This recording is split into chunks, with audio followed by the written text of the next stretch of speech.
Good tidings for bad times. I've said this a couple of times, and I'll say it a lot more than that. If you can tell me the context, the time, and the climate of a situation, I can give you some sense of understanding of it. That meaning, understanding contextually what's going on is the beginning of trying to talk about it. So this morning I want to talk about the times we're in a bit, and also some good ideas and good words that might be there, some good news that might be possible from us as Unitarian Universalists. I want to do that in a broad way, and then I want to bring it home to our individual lives a little bit, because that's what faith is about. The big ideas that can apply to our little lives, our being and our becoming. Bad times. Those of us who try to keep up with world events can be, at minimum, chagrined. It's a rough period. It's been a rough period. Since 9/11 and before that, it's all a flow of the change in the atmosphere of the world and the changes that came out maybe after World War II. You've heard me talk about all of this, but I want to say it again succinctly. We had an ideal coming out of World War II that was perpetrated by the best of intentions of how the world could be. We had a great new toy. We had a great new weapon. We had a great new tool, atomic power. We had the best minds in the world. We had eradicated the world of an ideal where people were superior to other people. We had looked at the ugliness and the pain and the butchery of one people toward another people over belief or ethnicity. We had been taught the ugliness of the human experience. And for a while there, we thought we could overcome that. For a while there, we thought we could move forward to create a place and a world and a creation of civilization that held promise for health and happiness and hope and prosperity. All of that was imagined. Now, was it just in the eye of some knee-jerk liberals in the 1940s and 50s? Or was it a real proposition? Well, let's move back a little bit. It was a proposition from those who were privileged. It were those who had the means and the leisure to dream those ideas. But the people in Africa, in Asia, in the have-not places of the world, those places where life was still a struggle, they had no idea except a hope. And they saw in America and some parts of Europe a prosperity and a possibility that they could only dream of. So in the 50s and 60s and 70s and 80s and 90s and 2000, ideologies came forward to give shape and form to those aspirations. And as we have new tools and new devices, the means of manufacturing and the means of developing the halves of the world, what the items we needed took less and less people, and we're growing in numbers of population, and we have a mess on our hands. And on top of that, we have a global international information system that is on our TVs and on our phones 24/7. So all we're fed, all we see, are the struggles and the problems and the craziness. Kids killing kids at school, cops killing cops, wives killing husbands, husbands killing wives. All of that is fed to us in a steady stream. So if we're jaded, if we're turned off, if we play with our games, it's because it's very hard to believe anything good about life. And we have religious ideologies and theologies and isms out there promoting this cure and this fix and this power. We have a militant and a mean form of fundamentalism in all the different sects, from Islam to Christianity to paganism, even to secularism, that says greed and nihilism is all it's about, and Allah wants you to kill your neighbor because they're infidel. Somewhere in between all of that, we are human beings trying to cope with what it means to be alive and to have some hope for our children. I literally stepped on one of our kids this morning. She's okay and I'm okay. But they're underfoot. And as long as they're underfoot, we better take care of them. And we better look at them as our property and our responsibility for the future. I see what my sons are inherited, and I see what my grandkids are going to be inherited. The world is a bad, bad place. Wake up, Doak. It's always been a bad place. That's true. It has always been a bad place. Think about that. We have our romantic romance. We have our idealism. We have those great stories. We have that imagination. We have our knights. We have our ladies in waiting. We have our queens. We have all that grandeur that's been a part of our imagery and part of our creative myths. But most lives are grunted out in terrible toil, hopelessness, with very few pleasures, and it just keeps on. But life will not be denied. The human creature who can create all of this mess, foul the earth, kill their brothers and sisters, are still capable of creating an atomic bomb, medicine that can save lives but transplants, the possibility of the world to be a better place. So what's the good news we need to hear? What's the guidance? What's the gospel that needs to be preached for us to realize it around the world? Will it be heard? Only when it's necessary. Is violence and power and force going to be a part of the system we have for the future? I'm afraid so. I don't know how we do it any other way, because it's in our DNA, it seems like, until we can grow past and where we can tell ourselves, till we can find those means and seats, places, resources for peace and for peacemaking. And they have to come from the human heart. And the good news, the glad tidings that we need to be preaching, is compassion and community. Compassion and community. They're not new. The Dalai Lama says it every time. He said, what's the most important word? And he'll say compassion. What did Jesus say? Love. What did Moses say? Community. What does life teach us? It's all out there. The lessons are so dang plain, and we're so stubborn. We're not that slow. We are not that slow. We can figure this mess out. If we keep killing one another, okay, the plus side of that is maybe we help the population balance. That's really hard-hearted, neighbor. That's really hard-hearted. We can find better ways and different ways to moderate ourselves on this planet so that everyone's got a chance. Doak, you're talking out of your league. You're above your weight. You're not able to talk about this realistically. You show me anybody who can justify violence, separation, ideologies that separate one another, and tell me that your kid's no good and I have a right to kill him. You show me that, and show me that in an intellectual way that it means anything. That is bull hockey from the beginning to the end. Until human beings understand that it is our role to stop that, whether it be our hack politicians, whether it be the people who sell us this crap that's lost and polluted and corrupted, we are going to be in the same slot.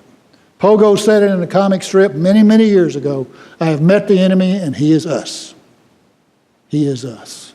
So what is it moves us? What is it invites us to get out of our safety place, to get out of our pleasure, to get out of our privilege and say, no, not anymore. Won't take this anymore. I'm going to vote.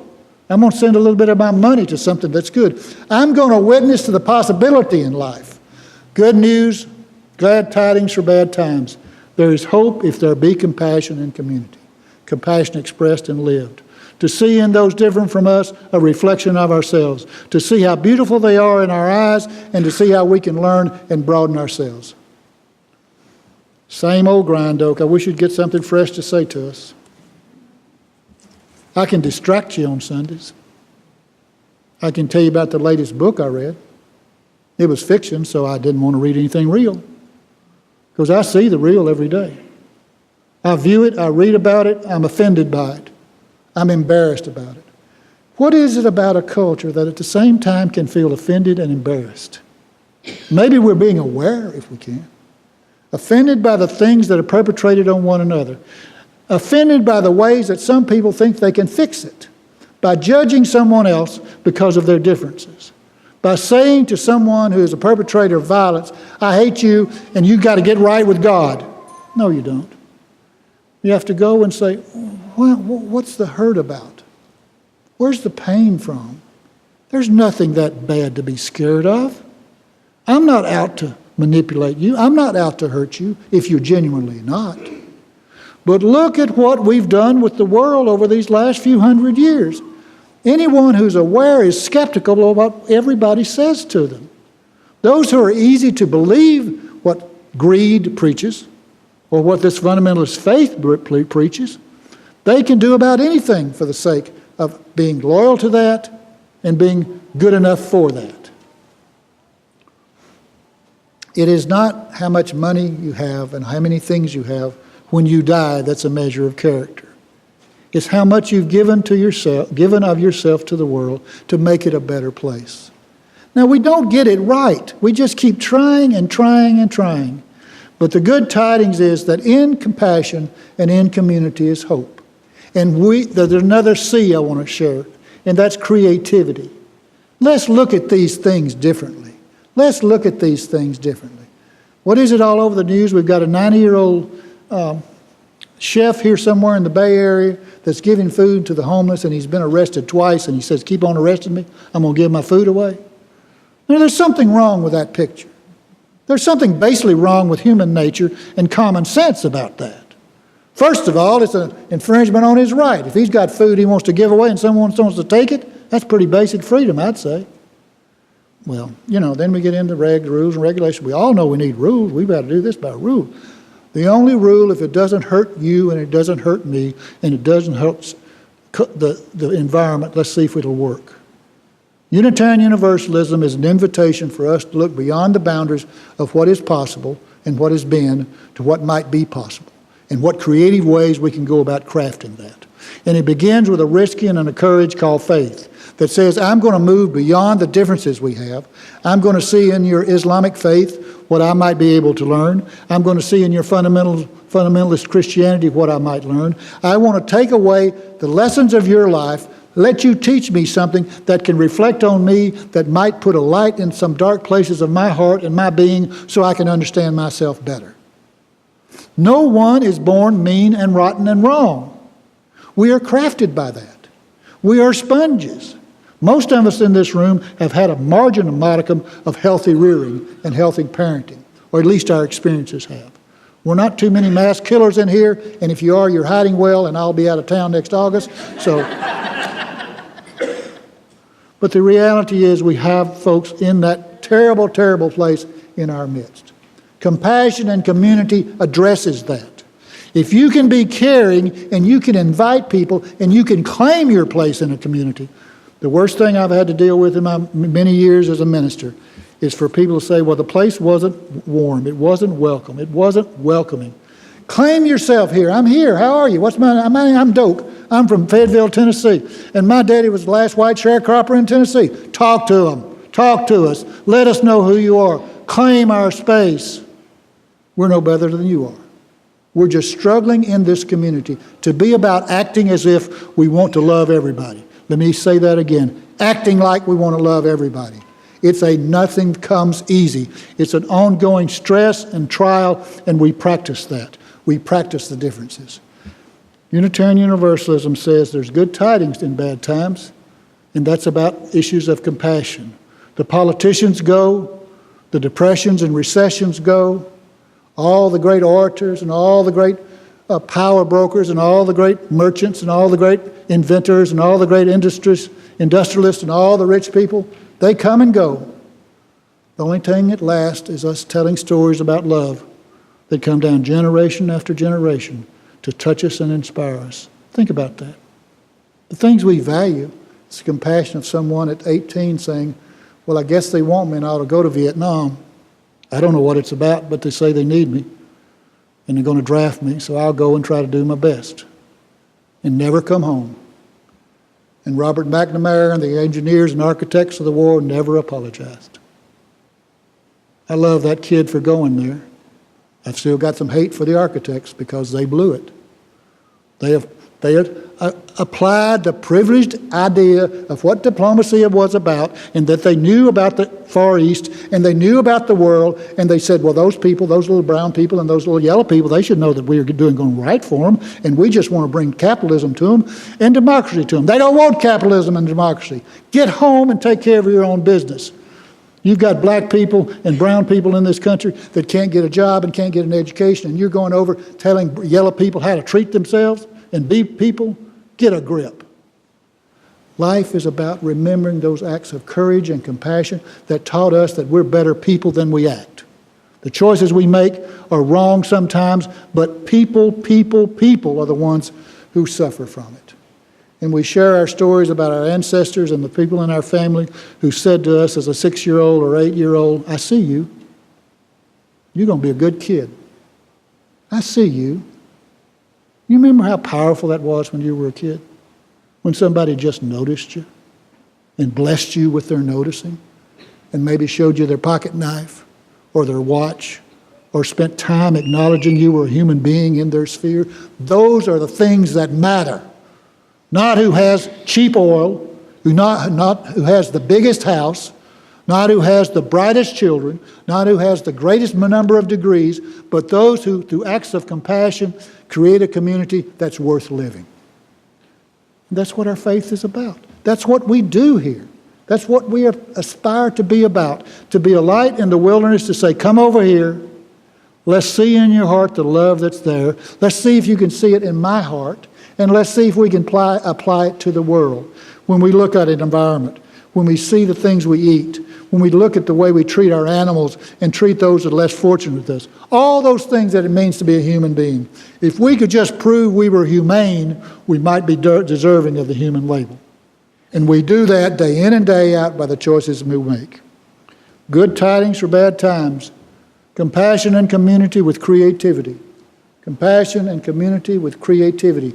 Community means you are involved and you pull back your demands a little bit.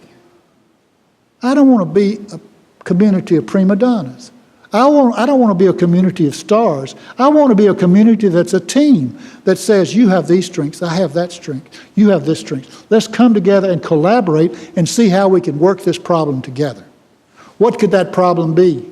It could be ways of bringing democracy more to this country, to saying to the power brokers and the manipulators of images and ideas, we aren't buying it anymore. See, I think it's really happening. 6 out of 10 eligible voters voted by not voting last week. 6 out of 10 people said, I'm not voting. And they didn't vote. So 4 people out of 10 elected the mess we have. And that mess changes every 2 years. Don't get me wrong. I'm a freelance attacker of this status quo because I don't trust anybody who says, trust me. I trust someone who says, this is what I stand for. And this, if you want that legislation, that's what I work for. Have you heard that since Eisenhower and Stevenson? Have you heard that from politicians? That won't work anymore because you've got people poking money at them that says you're going to be nobody and I'm going to mold you like you're supposed to be and you're going to out here play the hucksters and play the fools and play the suckers and we'll get you in there because we'll make sure nobody votes except those we want to vote. Oh, Doak, you're doing politics again. Dystopia. Have you heard what dystopia is? I love dystopia. I finally figured out what it was. 1984 is a great example of it. It's the opposite of utopia. Here are the characteristics. Dystopias are often characterized by dehumanization, totalitarian governments, environmental disasters, or other characteristics associated with cataclysmic decline in society. Dystopia. And it's popular. It's in their culture. Hunger Games, Solvent Green, Matrix, 1984. All of those are examples of dystopias. When countries and civilization has gone to just the opposite of what utopia means. And it's in the literature, and it's around us, and we're talking about it, and it's a part of our entertainment. What does that say about us? Have we given up? Have we just gone to that? Are we just having fun at it? I think it shows the opposite. I think we're understanding the enemy. I think we're understanding the disease. I think we're diagnosing the cancer. And we're saying in our literature and in a lot of other stuff of our culture, we know it's there. And we're struggling to find the message, the response to it. And I think that response, that glad tidings for the bad times, is about compassion and community. Nothing is done without associating. Now, you can go out and think you're self-made. My oldest boy is becoming an arch conservative, and I don't know what to do with him because he's too big to whip him, and he won't listen to me. So what I'm going to do is give up on him and work on the kids. And there's more wisdom in that we know, though. Us baby boomers, kids supposed to become conservative, okay? Or let's live with it for a while. Those who care become conservative. But the next generation will write that. See, it's the flow. And the way the thing works is we don't get it right. We just participate in the engagement. We just keep talking about compassion. We keep trying to live compassion. We keep trying to create communities where compassion is expressed. We try to hold the mirror up to society and say, is this the way we want to be? Is this the way we want to be? Is this what we're going to leave? Are we going to leave heroes and heroines that are just diabolical? Is it just the celebrities that we care about? What are those folks working at the emergency room last night? What about those folks in the nursing homes? What about those folks caring for the elderly? What about our aging community? What about the needs of humanity that says we've got to stretch one for another to take care of each other? Life is about service. Life is about finding something you love to do and doing it. And maybe those two come together in an attitude of compassion and in a work that's compassionate and is involved in community making. Community making assures or gives, it doesn't assure, but it creates the atmosphere for justice making.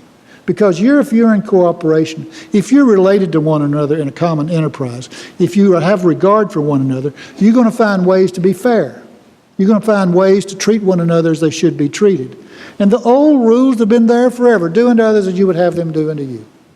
Do only those things that you would want done universal, Immanuel Kant said. So we have the rules, we have the understandings, we have the lessons. It's ongoing understanding of remembering the teachings. And Unitarian Universalism is about gathering about that and lifting those up. Close with a story. The story is told that there's a great painting in a museum in Europe, and it shows a really dramatic scene in literature. It shows the devil and Faust playing chess. Faust, they're a great character from literature, had evidently made a situation pretty improbable by being involved in the devil in a chess contest. And there was a custodian there, a deisant, a person who worked at the museum, and the story is told that day after day for about 2 weeks, this little man came in and stood there in front of this painting for a couple hours.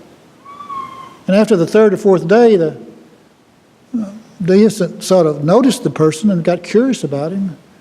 And he went on for a week, and then it started again the next Monday or next Tuesday when it was open. And about the fourth day into that week, Friday, he heard a ruckus out in the hallway. And the little man was standing in front of the painting just clapping, disturbing the whole museum. And he said, Sir, you can't do that. But he's got to move. He's got to move.